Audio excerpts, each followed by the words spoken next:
মুসলমানদের ওয়াকফ সম্পত্তি ব্যবস্থাপনার জন্য ভারতীয় সংসদে এক নতুন আইন পাশ করা হয়েছে। এই আইনে ওয়াকফ বোর্ডে হিন্দু সদস্য রাখা বাধ্যতামূলক করা হয়েছে। উগ্রপন্থী বিজেপি সরকারের দাবি এর মাধ্যমে ওয়াকফ সম্পদ ব্যবস্থাপনার স্বচ্ছতা বাড়বে। কিন্তু বিশেষজ্ঞরা বলছেন যে নতুন আইনের মাধ্যমে ভারতের ওয়াকফ বোর্ডগুলোকে দুর্বল করে দেওয়া হয়েছে এবং এই আইন ব্যবহার করে মুসলিমদের বহু পুরনো মসজিদ সহ অনেক সম্পত্তি সহজেই দখল করা যাবে। ভারতীয় পার্লামেন্ট, লোকসভা এবং রাজ্যসভায় ব্যাপক বিতর্কের পর নতুন আইনটি পাশ করা হয়েছে। এখন শুধু রাষ্ট্রপতির সই হলেই এটি পুরোপুরি আইন হিসেবে কার্যকর হবে। ভারতের ওয়াকফ বোর্ড পরিচালনার নতুন আইনে আসলে কি বলা হয়েছে এবং এই আইন নিয়ে এত বিতর্ক কেন, সেই সম্পর্কেই আলোচনা করা হবে ছোট্ট ইনফরমেশনের এই ভিডিওতে। অনুরোধ করব চ্যানেলটিকে সাবস্ক্রাইব করে বেল আইকনটিকে ক্লিক করুন।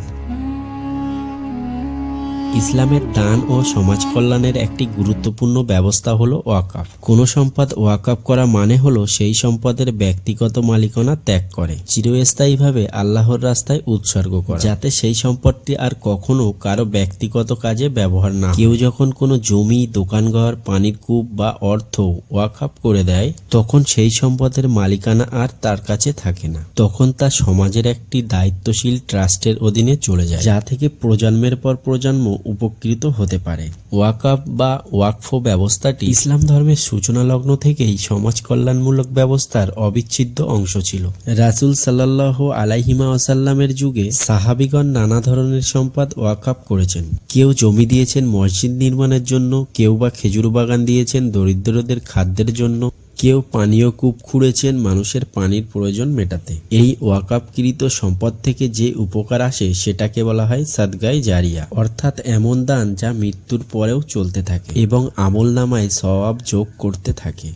ভারতের প্রতিটি রাজ্যে একটি করে মোট 32টি স্টেট ওয়াকফ বোর্ড রয়েছে, যা সংশ্লিষ্ট রাজ্যের ওয়াকফ সম্পত্তি পরিচালনা করে। ভারতে ওয়াকফ বোর্ড পরিচালনার জন্য বিভিন্ন সময়ে ভিন্ন ভিন্ন আইন প্রণয়ন করা হয়েছে। 1913 সালে মুসলিম ওয়াকফ ভ্যালিডেটিং আইন, 1923 সালে মুসলমান ওয়াকিফ আইন, ভারত স্বাধীন হওয়ার পর 1954 সালে সেন্ট্রাল ওয়াকফ আইন, 1995 সালে ওয়াকফ আইন এবং সর্বশেষ 2013 সালেও ওয়াকফ আইন সংশোধন করা হয়। এইসব আইন অনুযায়ী ওয়াকফ বোর্ড স্বায়ত্তশাসিত সংস্থা হিসেবে কাজ করে।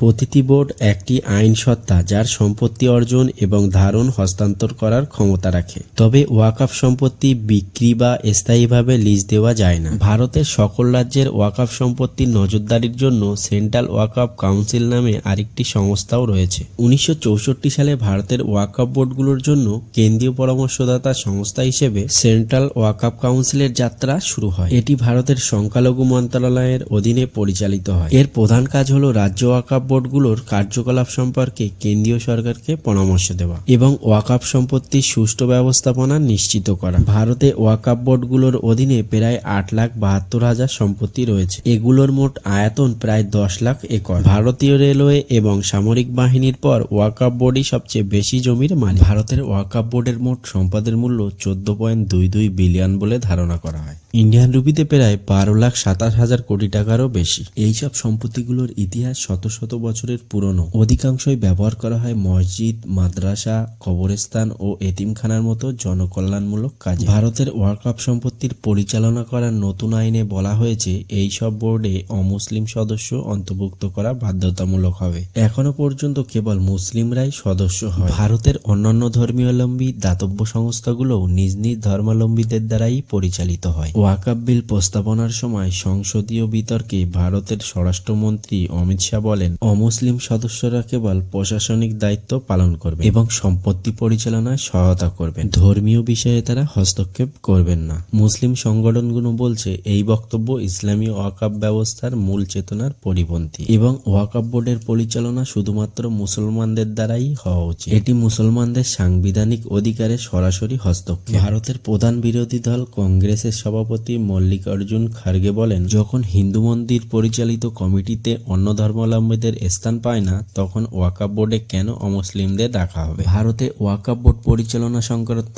নতুন আইনে সবচেয়ে বিতর্কিত দিক হলো মালিকানা সংক্রান্ত নিয়মে পরিবর্তন। এর ফলে বহু পুরনো মসজিদ, দরগা বা কবরস্থানের ভবিষ্যৎ নিয়ে শঙ্কা তৈরি হয়েছে। কারণ অতীতে বহু সম্পত্তি শুধুমাত্র মৌখিকভাবে অর্থাৎ কাগজপত্র ছাড়াই ওয়াকফ হিসেবে দান করা হয়েছিল।